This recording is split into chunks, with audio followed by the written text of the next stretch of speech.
ओम शांति, ओम शांति।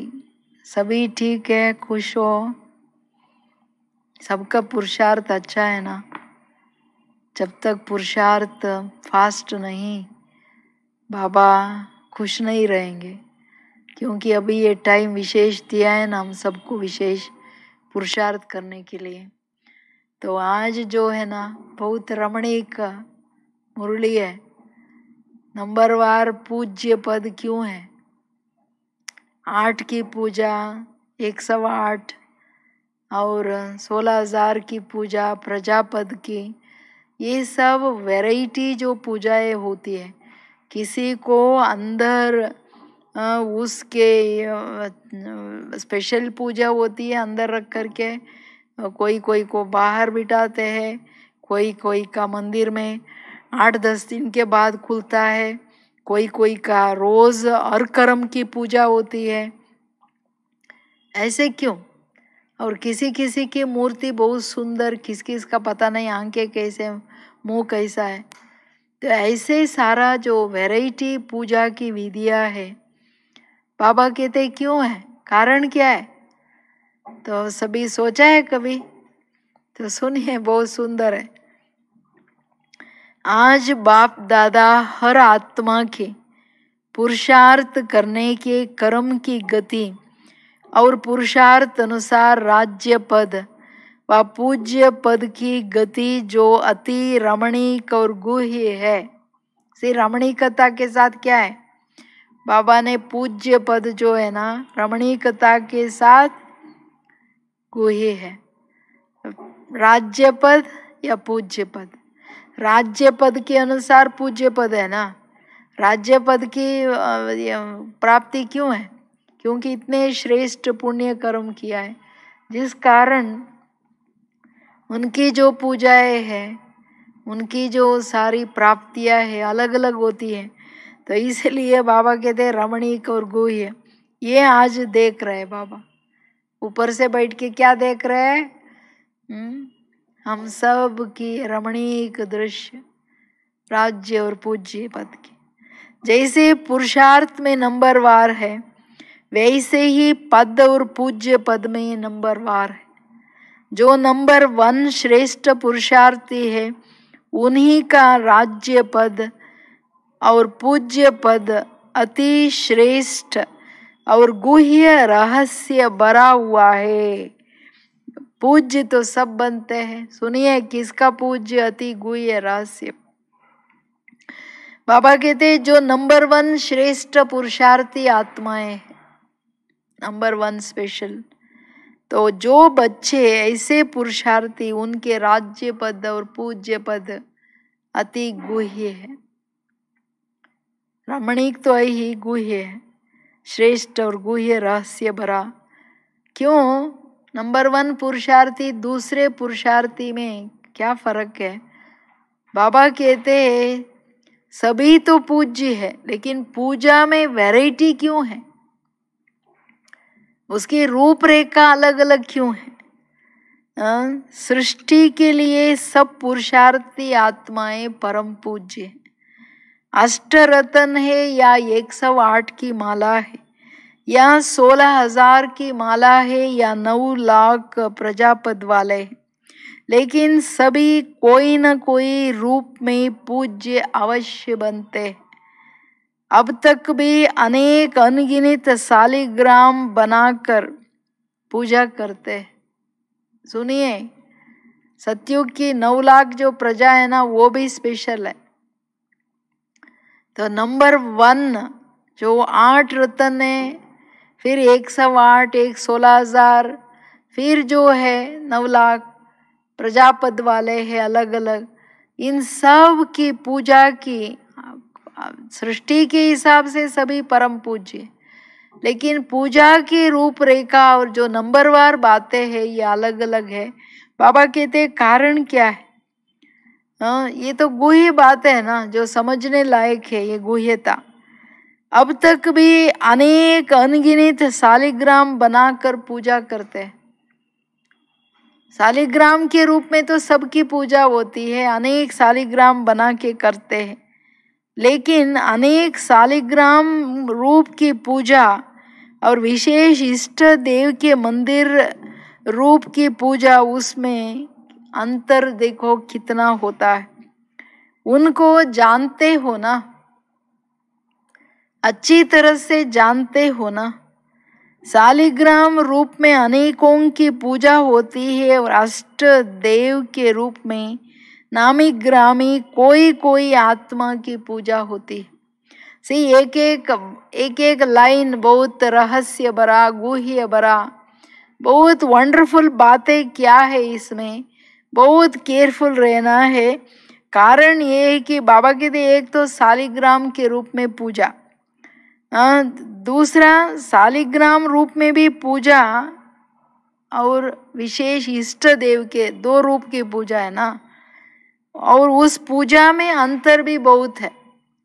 तो ये पूजाएं जो है तो बहुत इम्पोर्टेंट बात है, इसको बाबा कहते जानते हो। शालिग्राम रूप में अनेकों की पूजा होती है और अष्ट देव के रूप में, शालिग्राम के रूप में तो लाखों में जो होता है ना पूजा, कोई 1 लाख, कोई 5 लाख, कोई 10 लाख, ऐसा शालिग्राम बना के पूजा करते हैं। इष्ट देव सिर्फ थोड़े होते हैं, कोई कोई का होता है। तो इसलिए बाबा कहते हैं सिर्फ कोई कोई आत्माओं का ही इष्ट देव के रूप में होते हैं। 16,000 की माला भी कभी कभी स्मरण करते हैं, 108 की माला अनेक बार स्मरण करते हैं। कितना वंडरफुल बात है। बाबा कहते हैं 16,000 की माला रोज थोड़ा ही पकड़ करके कर सकते हैं, वो कब कब अकेशनली। और ये जो 108 की माला रोज और हर घड़ी करते रहते हैं ऐसे ऐसे। कारण क्या? बाबा कहते तो सिमरन में फर्क हो गया, पूजा की विधि में फर्क हो गया, शालिग्रामों की पूजा में फर्क हो गया। तो बाबा कहते और अष्ट रत्नों का, अष्ट देवों का या देवियों को बाप समान सदा अपने दिल में याद करते, इतना अंतर क्यों हुआ? बाबा कहते हैं अष्ट रत्नों का, 108 की माला में विशेष जो 8 है, अष्ट रत्नों का और वो अष्ट देवियों का जो बाप समान दिल में रख के याद करना, इतना दिल से पूजा उनको, इतना बड़ा अंतर क्यों हो गया? कारण क्या हुआ? बाप दादा तो सर्व बच्चों को एक ही पढ़ाई, एक ही लक्ष्य, मनुष्य से देवता व विजयी रतन बनने को देते, फिर भी पूजन में इतना अंतर क्यों है? कारण क्या है? देखिए कितना वंडरफुल बात है जो बाबा कह रहा है। बाबा कहते हैं मैंने 8 रत्नों को अलग नहीं पढ़ाया, 100 को अलग और 16,000 को 9 लाख को अलग अलग नहीं पढ़ाया था। एक ही टाइम पे एक ही पढ़ाई, पढ़ाने वाला टीचर भी एक, और इतना वैरायटी पद क्यों हो गया? तो ये इम्पोर्टेंट बात है जो समझ के पुरुषार्थ करना है। अंतर क्यों? बाप दादा तो सर्व बच्चों को एक ही पढ़ाई, एक ही लक्ष्य, मनुष्य से देवता व विजयी रतन बनने को देते हैं। सुना कितना वंडरफुल है। बाबा कहते हैं अंतर क्यों? कारण बाबा कारण शुरू किया। बाबा तो सर्व बच्चों को एक ही पढ़ाई, पढ़ाई का लक्ष्य भी एक ही, सबको एक देते हैं। विजयी रतन बनना है, मनुष्य से देवता बनना है, ये सब लक्ष्य एक ही है ना सबको, फर्स्ट नंबर हो या लास्ट नंबर हो सबको। लेकिन पूजा में अंतर क्यों? पूजन में इतना अंतर क्यों हो रहा है? कोई की डबल पूजा अर्थात शालिग्राम रूप में भी होता, देवी देवताओं के रूप में होता, कोई की सिर्फ शालिग्राम रूप में माला के मणके के रूप में पूजा होती है। इसका भी क्या रहस्य है? सिर्फ शालिग्राम रूप में माला के मणके के रूप में, वो भी शालिग्रामों की माला हाँ, उसमें एक एक शालिग्राम मणि के रूप में। इसका भी रहस्य मुख्य कारण है। कारण क्यों? डबल पूजा में देवी देवताओं के रूप में शालिग्राम रूप में सिर्फ तोड़े लोगों का क्या होता है? बाबा कहते हैं शालिग्राम रूप में ही होता है, देवी देवताओं के रूप में नहीं होता है, इष्ट देव रूप में नहीं होता है, देवियों के रूप में नहीं होता। उसका कारण क्या हो गया? शालिग्राम भी तोड़े पूजे जाते हैं ना, सभी तोड़े करते हैं। बाकी शालिग्रामों की जो माला जैसा बना के उसको मणके के रूप में लाखों का बनता है। उसका राज क्या है? मुख्य कारण ये है, इसको थोड़ा अंडरलाइन करना पड़ेगा आपको। आत्म अभिमानी बनने का लक्ष्य व आत्मिक स्वरूप में स्थित रहने का पुरुषार्थ हर ब्राह्मण आत्मा जन्म से ही करते हैं। ऐसा कोई भी ब्राह्मण नहीं होगा जो आत्म अभिमानी बनने का पुरुषार्थी न हो। मुख्य कारण क्या है? देखिए, आत्म अभिमानी बनने का लक्ष्य आत्मिक स्वरूप में स्थित रहने का पुरुषार्थ हर ब्राह्मण को जन्म से ही देता। माना first lesson so last lesson. मैं आत्मा हूँ, आत्म स्वरूप, मैं बिंदु हूँ, बिंदु स्वरूप, मैं आत्मा बिंदु प्रकाश स्वरूप हूँ। इसको चलते फिरते नेचुरल बनावे, बोलते कार्य करते नेचुरल आत्म अभिमानी, आत्म स्वरूप, आत्म स्थिति की स्थिरता माना बन जाए, अशरीरी विदेही बन जाए, ये स्थिति चाहिए ना। तो ये इम्पॉर्टेंट बात है। लेकिन निरंतर आत्माभिमानी जिससे कर्मेंद्रियों के ऊपर विजयी हो, हर एक कर्मेंद्रिया सतो प्रदान स्वच्छ हो जाए, इस सब्जेक्ट में अर्थात देह के पुराने संस्कार और संबंध से संपूर्ण मर्जीवा हो जाए, इस पुरुषार्थ में नंबर बनते। मूल कारण क्या हो गया? ब्राह्मण बच्चे, ब्राह्मण जन्म से, ब्राह्मण आत्माएं जो है ना, वो आत्मा अभिमानी बनने में जो लक्ष्य दिया इस जन्म में, वो बनने में कोई क्या जिसको जैसा चाहिए पुरुषार्थ कर लेते हैं। लेकिन जो बाबा कहते हैं ऐसा भी कोई बच्चा नहीं है आत्म अभिमानी का पुरुषार्थ ही नहीं किया हुआ, सब भी करते हैं। सब बच्चों को लास्ट नंबर मणके का भी यो सोच है। बाबा कहता है मैं याद करूं, मैं आत्मा बनूं, मैं आत्मा बनूं, सोचते हैं, थोड़ा बहुत करते भी है। लेकिन महत्व किसका है? निरंतर आत्माभिमानी कर्मेंद्रिया जीत आत्मा है। जितना सोल कॉन्शियस आत्म स्वरूप उतना स्वराज्य अधिकारी।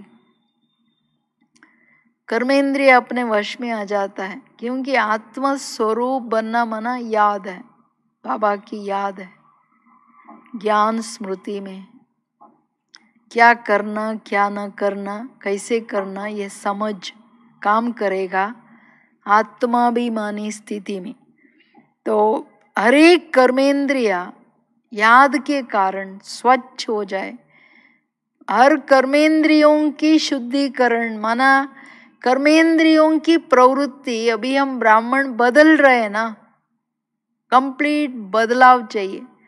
आंखों की देखना, कानों से सुनना, मुख से बोलना, चलना, देखने के साथ फिर अपनी भावनाएं, सुनने के साथ अपनी संकल्प और भावनाएं, ये सब में चेंज चाहिए। तो तभी कर्मेंद्रिया जीत बन सकते हैं ना, तभी हम विकर्मों के ऊपर भी विजयी। तो जितना हर कर्मेंद्रियों से श्रीमत प्रमाण श्रेष्ठ कर्म शुद्ध कर्म करेंगे तो कर्मेंद्रिया स्वच्छ शुद्ध हो जाएगा, माना अंग अंग शीतल। कोई भी कर्मेंद्रियों से विकर्म होवे ही नहीं, नेगेटिव होवे ही नहीं, तब कहेंगे कर्मेंद्रियों की शुद्धता, पवित्रता। इस सब्जेक्ट में अर्थात देह के पुराने संस्कार और संबंध से संपूर्ण मर्जीवा हो जाए, इस पुरुषार्थ में नंबर बनते हैं। तो मूल बात क्या हो गया, बाबा कहते हैं हर सब्जेक्ट में ये जो इम्पोर्टेंट सब्जेक्ट क्या है, आत्म अभिमानी बन के कर्मेंद्रिया जीत बनने की मेन सब्जेक्ट, सतो प्रदान बनने की जो मेन सब्जेक्ट है। देह के पुराने संस्कार संबंध से संपूर्ण, मर गए नया जन्म। पुराने संबंध में जो मोह माया थी या टक्कर था, सब बदल जाए। पुराना अपना एक भी देहाभिमान का संस्कार स्वभाव का ट्रेस न रहे। जब ऐसे मरो से एक बार कोई मर जाता है, नेक्स्ट जन्म में इसका ट्रेस भी नहीं रहता है ना, मैंने कहाँ जन्म लिया था, मेरा माँ बाप कौन है। यहाँ याद होते हुए भी उसका जो वासनाएं थे ना, उसका जो मोह माया था, वो खत्म हो जाए। इस अनुसार बाबा कहते पुरुषार्थ में नंबर बन जाता। कर्मेंद्रिया जीत, तो हर कर्मेंद्रियों की शुद्धिकरण, और इम्पॉर्टेंट पुराने संस्कार और संबंध से मर्जीवा। तीन मेन बात।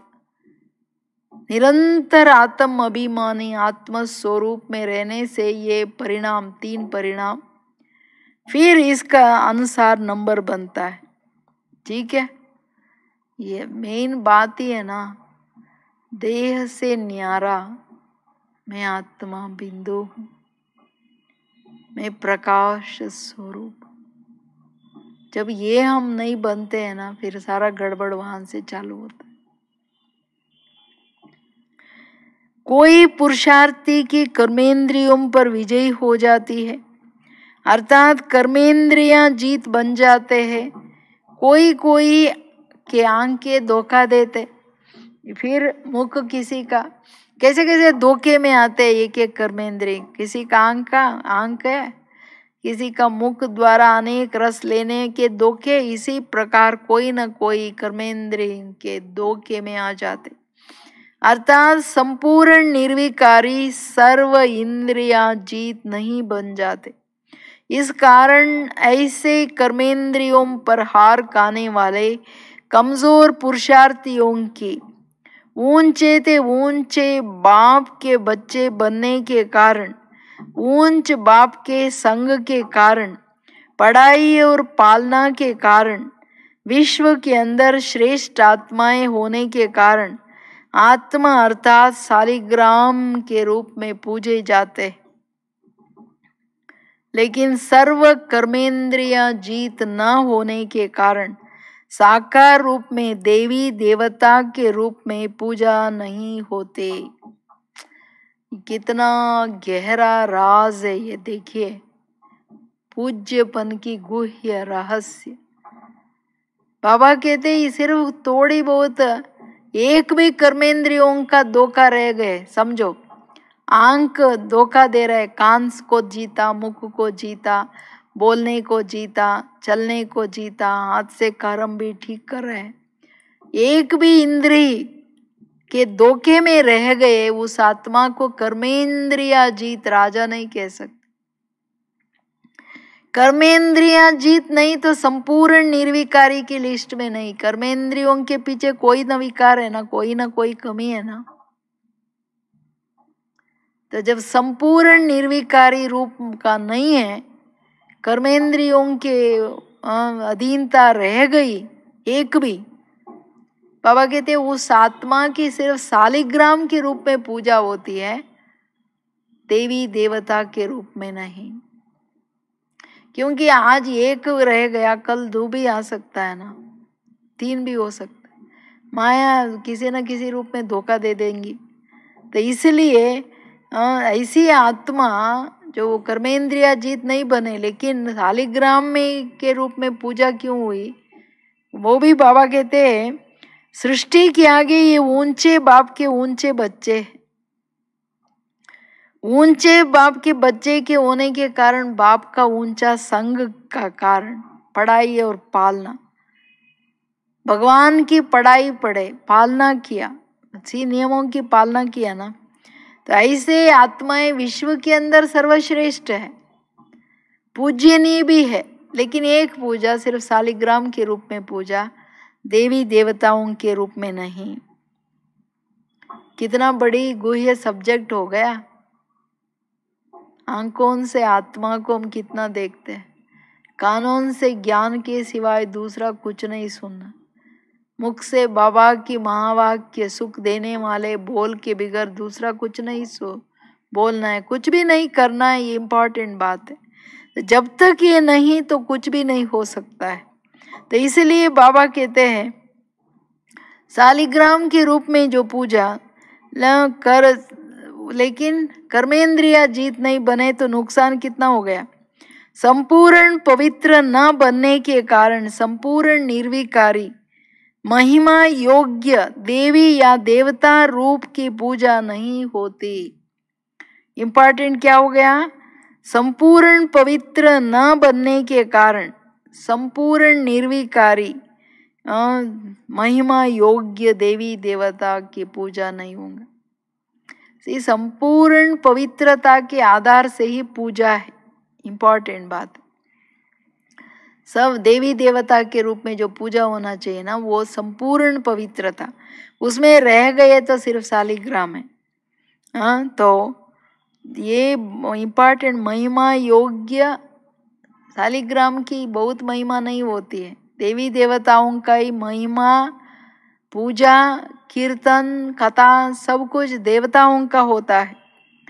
सदा बाप दादा के दिल तख्त नशीन न बनने के कारण वह सदा दिल में एक दिल लेने वाले बाप की याद, वह सदा दिल पर दिल वाला की याद नहीं रहती है। इसलिए भगत आत्माएं भी अष्ट देव के रूप में दिल में नहीं समाती है। निरंतर याद नहीं तो सदा काल का मंदिर रूप में यादगार भी नहीं होता। तो फर्क पड़ गया ना।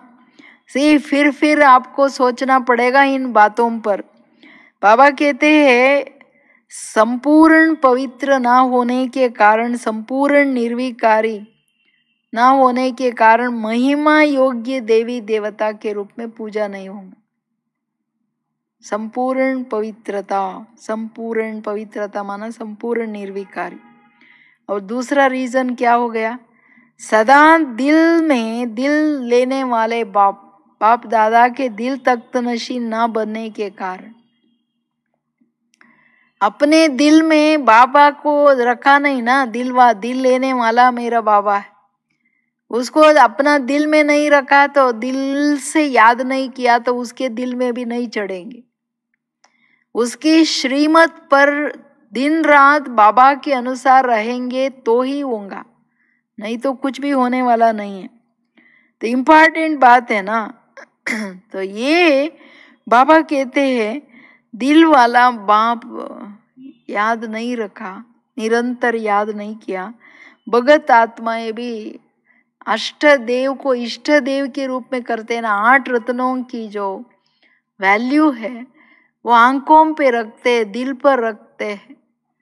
उनका विशेष मंदिर, सदा काल का मंदिर, सदा काल की पूजा होती है। तो इसलिए बाबा कहते हैं निरंतर याद नहीं, ये जो योग निरंतर नहीं किया उनका सदा काल का मंदिर का रूप में याद नहीं। फर्क पड़ गया ना। सिंगल पूजा और डबल पूजा में कितना अंतर रहा। वो पूजा कितना फर्क, बड़ा फर्क क्या है। सिंगल पूजा सिर्फ शालिग्राम के रूप में, डबल पूजा वो ये लोग जो इष्ट देवता है ना उनका शालिग्राम के रूप में भी पूजा हो गया, देवी देवताओं के रूप में भी पूजा होती है, देवियों के रूप में भी पूजा होती है। कितना अंतर हो गया। फिर क्या होता है, वो प्रजा का पूजन रूप और वो राज्य पद प्राप्त करने वाले पूजा का रूप, इसमें भी अंतर है। प्रजा पद पाने वालों का पूजन और राज्य पद पाने वालों का पूजन, इसमें भी बड़ा फर्क है। विशेष देवताओं का हर कर्म का पूजन होता और कोई कोई देवताओं का रोज पूजन होता, परंतु हर कर्म का नहीं। कोई कोई का पूजन कभी विशेष निश्चित दिनों पर होता, इसका भी रहस्य है। तो अपने आप से पूछो कि हम कौन से पूज्य बनते हैं। अष्ट देवताओं की पूजा और 100 देवताओं का पूजा तो 108, लेकिन उनमें फर्क कितना बड़ा हो गया है। वो बोल रहे हैं विशेष देवताओं का हर कर्म का पूजन, कोई कोई देवताओं का रोज पूजन लेकिन हर कर्म का पूजन। जैसे कृष्ण का है, उनका सोने का भी पूजा, उठने का भी पूजा, उनका खाने का भी दर्शन, उनका श्रृंगार का भी दर्शन, आज ये अलंकार आज ये अलंकार, उनका अलग अलग दर्शन माना उस श्रृंगार की पूजा भी दर्शन भी कितना, उसका खेलने का भी दर्शन, उसको बैठने का भी दर्शन, सभी होता है ना। कृष्ण विशेष हो गए है ना। ये जो 8 रत्न है इनका सब बात, हर कर्म की पूजा, हर बात की पूजा, गायन कीर्तन कितना। फिर कोई देवताओं का रोज पूजा होती है लेकिन हर कर्म का नहीं होता है, सिर्फ पूजा करके उस देवी देवता का आ गए बस। लेकिन जो कृष्ण का हो रहा है हर कर्म का, हर बात का, ये सब का नहीं होता। तो ऐसे बाबा कहते क्यों, कारण क्या, इसका भी रहस्य है बाबा कह रहे हैं। तो इसलिए अपने को पूछो मैं कौन सा पूजन योग्य आत्मा हूं। अगर कोई भी सब्जेक्ट में विजयी नहीं बने, तो जैसे खंडित मूर्ति का पूजन नहीं होता, पूज्य से साधारण पत्थर बन जाता, कोई मूल्य नहीं रहता। ऐसे अगर कोई भी सब्जेक्ट में संपूर्ण विजयी नहीं बनते तो परम पूज्य नहीं बन सकते। पूज्य बनेंगे और गायन योग्य बनेंगे। गायन योग्य क्यों बनते? क्योंकि बाप के बच्चे बनने के कारण, बाप के साथ साथ पार्ट बजाने के कारण, बाप की महिमा के गुणगान करने के कारण, यथाशक्ति त्याग करने के कारण, यथाशक्ति याद में रहने के कारण बनती है। हाँ, तो पूज्य बनेंगे और गायन योग्य बनेंगे। गायन योग्य क्यों बनते हैं? हाँ, पूज्य भी क्यों बनते? सिर्फ गायन है, कोई कोई का पूजा नहीं। ये सभी कारण बाबा कह रहे हैं। इम्पॉर्टेंट बात क्या है, अगर कोई भी सब्जेक्ट में विजयी नहीं बने, 4 सब्जेक्ट है, ज्ञान योग धारणा सेवा, उसमें विजयी नहीं बनते तो खंडित मूर्ति का पूजन नहीं होता है ना। पूज्य से वो साधारण पत्थर बन जाता है, इसका कोई मूल्य नहीं होता। मंदिर में क्या करते हैं, किसी का नाक कट गया, कान कट गया, उधर बाजू में रखते थे उस देवता को, खंडित मूर्ति है करके। खंडित मूर्ति है लेकिन गायन होता है, उसकी पूजा नहीं हो रहा है, बाजू में रख दिया। लेकिन ये देवता ये किया था, वो किया था, वो उसका गायन है। क्यों गायन हो गया? इसका कारण क्या है? एक तो बाबा के बच्चे बनने के कारण, बच्चे बन के पाठ बजाया संगम युग में, पवित्रता भी धारण किया। फिर बाबा की महिमा का गुण गायन किया, यथाशक्ति त्याग भी किया, यथाशक्ति याद में रहे। सब यथाशक्ति, चारों ही सब्जेक्ट में यथाशक्ति, पूरा नहीं विजयी बन पाए। देवी देवता जो खंडित मूर्ति के कारण चले गए, आंख संपूर्ण पवित्र दृष्टि नहीं बना पाए, मुख में कंप्लीट बाबा के अनुसार सिर्फ ज्ञान युक्त सुखदाई नहीं रह पाए, कान में एक बाबा की महावाक्य, दूसरा कुछ भी नहीं सुनेंगे, नहीं रह पाए, तो देखो पूजापन ही खत्म हो गई ना। खंडित मूर्ति के रूप में बाजू में रख दिया टेम्पल में, टेम्पल में है लेकिन पूजा नहीं हो रहा है, सिर्फ उसका गायन। और पूजन का रहस्य है पूजा का क्या रहस्य है? एक पवित्रता के कारण पूजा है, दूसरा श्रेष्ठ आत्माओं के सर्वशक्तिमान बाप द्वारा जो शक्तियों की धारणा की है, उन शक्तियों के भी भिन्न भिन्न रूप से यादगार रूप में पूजा होती है। जैसे जिन आत्माओं ने विद्या अर्थात ज्ञान धारण करने की शक्ति संपूर्ण रूप में धारण की है, तो ज्ञान अर्थात नॉलेज की शक्ति का यादगार सरस्वती के रूप में होती है। पूजन का रहस्य क्या है? एक है पवित्रता के कारण पूजे जाते हैं देवताएं, दूसरा श्रेष्ठ आत्माओं के सर्वशक्तिमान बाप द्वारा। दो प्रकार से पूजन कर रहा है। जो देवताओं में भी एक विशेषताओं के रूप में भी उसका पूजा होती है, जैसे सरस्वती का जा एग्जाम्पल दे रहा है बाबा। देवी देवता की स्पेशल पूजा जो है कंप्लीट पवित्रता के कारण पूजा। दूसरा जो है बाबा से जो शक्तियाँ ली, उन शक्तियों में भिन्न भिन्न, ये जो 8 रत्न है ना, एक एक सब्जेक्ट में स्पेशलाइज है। कोई ज्ञान सर्व सब्जेक्ट है उनमें, लेकिन एक में स्पेशलाइज है। जैसे डॉक्टर होता है ना, उसमें एक स्पेशलाइज होता है।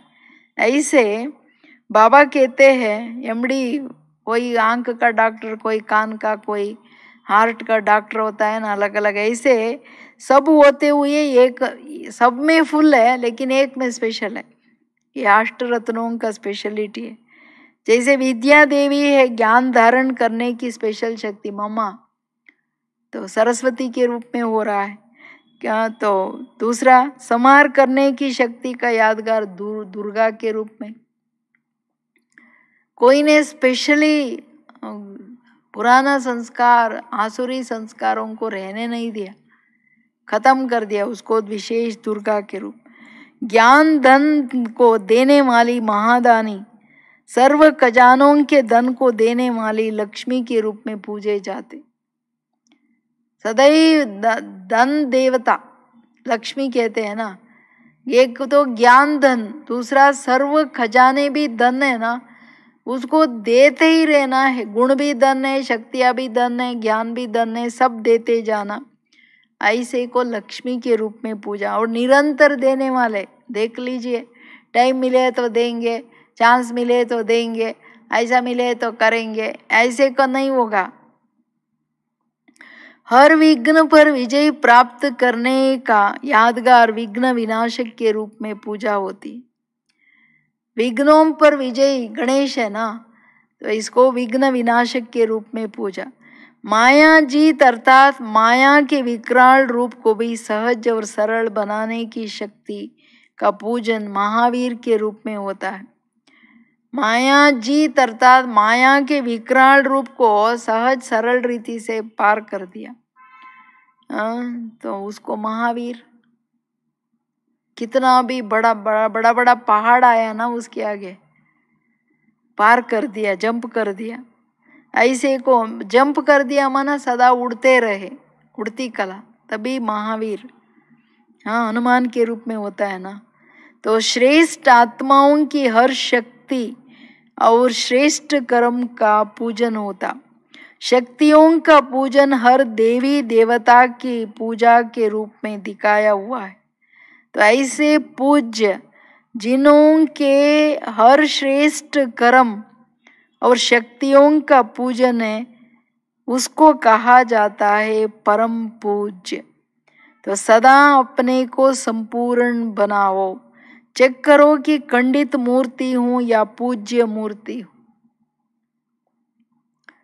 इसका मतलब 8 का विशेष पूजा और विशेष गायन, 100 का पूजन, उसके बाद जो है 16,000 क्या है वो देख लेना, तो सोच लेना आप लोग। तो बाबा कहते हैं शक्तियों का पूजन जो है, हर एक श्रेष्ठ कर्म का पूजन, श्रेष्ठ आत्माओं से वे पूजन में क्या दे बोल रहे बाबा, हर शक्ति हर कर्म का, हर कर्म माना श्रेष्ठ कर्म का पूजन होता है। शक्तियों का पूजन हर देवी देवता की पूजा के रूप में दिखाया हुआ है। ऐसे पूज्यात्माएं हो। तो देखो, मेरा हर स्वरूप का पूजा है। हर कौन सी शक्ति, कौन सी विशेषता में मैं स्पेशलाइज किया है वो भी देख लीजिए। उसको कहेंगे परम पूज्य। माना हर कर्म की पूजा, हर एक शक्ति या विशेषताओं की पूजा, हर कर्मेंद्रियों के जीत होने के कारण सारी देवी देवता के रूप में संपूर्ण रूप में विशेष पूजा।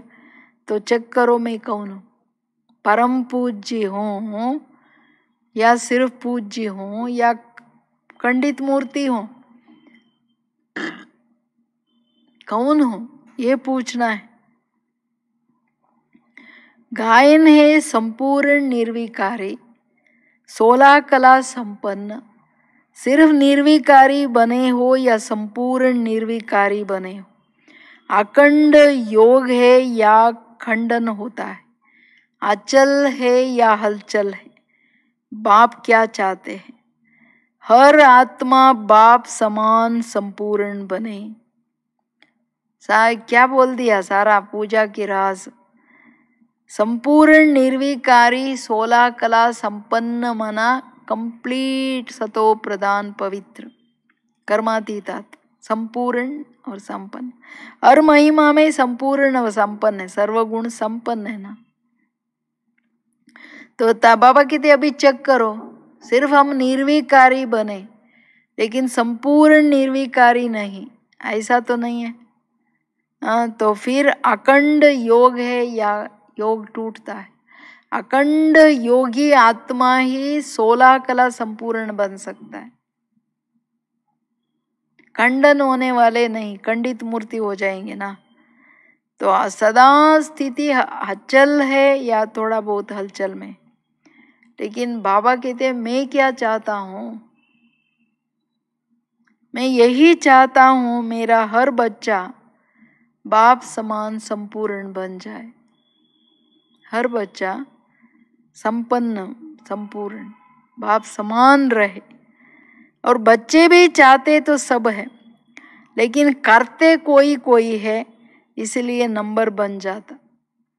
कोई को भी पूछो ना क्या कहते हैं, मैं मुझे बाप समान बनना, लेकिन बाबा कहते लक्ष्य सबका होते हुए बनने वाले बहुत थोड़े। क्यों? मेहनत नहीं करते हैं ना, मेहनत पहुंचता नहीं है, क्योंकि आराम से भी रहना है, विजयी बनना है, ये नहीं होगा। विजयी बनना है तो दिन रात अपने ऊपर मेहनत चाहिए, दूसरा बात नहीं है। इधर अपने संस्कारों को मिटाने की, बिल्कुल डिलीट कर जाए पुराना संस्कार संबंध, पुरानी बातें जो भी है, कर्मेंद्रियों की अधीनता है, एकदम डिलीट हो जाए। ऐसा है। बाबा कहते जब तक ऐसा नहीं है तो पूज्य कैसे बन सकते, नहीं बन सकते। तो अच्छा, सुनते तो बहुत हो ना, सुनना और करना इसको समान बनाओ, समझा क्या करना है। बाबा के फिर अंडरलाइन करता है, कितना सुनते हो, बहुत सुनते हो, अभी सुनना और समान बनना। सुनने जो सुना उसको समा के बाप समान बनना, इसको समान बनाओ, दोनों का बैलेंस लाओ। अभी सुनते बहुत करते कुछ भी नहीं, अच्छा नहीं है ना, या सुनते बहुत करते थोड़ा, ऐसा भी नहीं होना चाहिए। तो इसीलिए बाबा कहते हैं समझ गए ना क्या करना है, समझ में आया। तो सदा क्या करना है अभी, सदा स्वयं को चलते फिरते फरिश्ते अनुभव करते हो।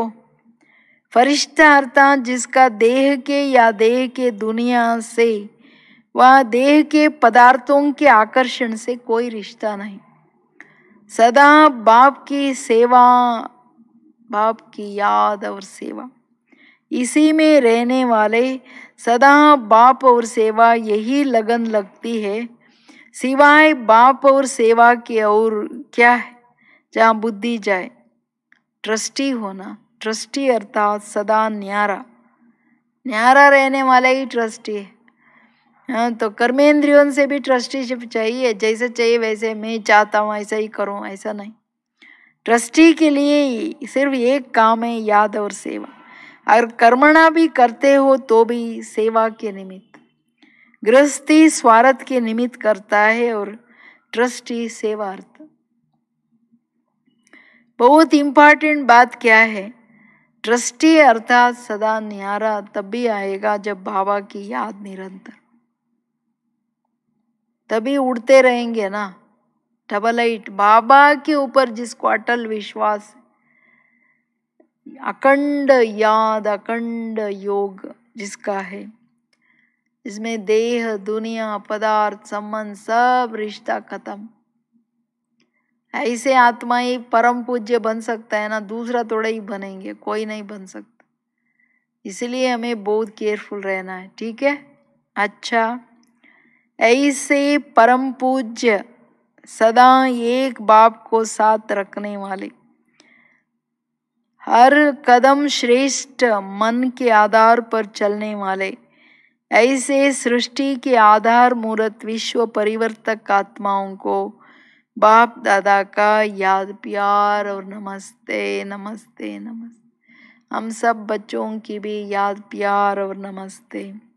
क्या है, परम पूज्य आत्माएं कौन हो गए, सदा बाप को साथ रखने वाले संपूर्ण अखंड योगी आत्माएं। अखंड ज्योति जगता रहता है, याद का ज्योति, जिसके रिजल्ट में वो सब बन गए, हर बात में स्पेशलाइज, हर कर्म की पूजा, याद में रहने के कारण ही हर कर्म की यादगार है, माना पूजा है। इतना हर बात की याद, तभी तो कहते हैं ना, कमल नयन कमल चरण कमल हस्त कमल मुख, सब कुछ कमल समान, इतना परम पूज्य, ठीक है। ओम शांति।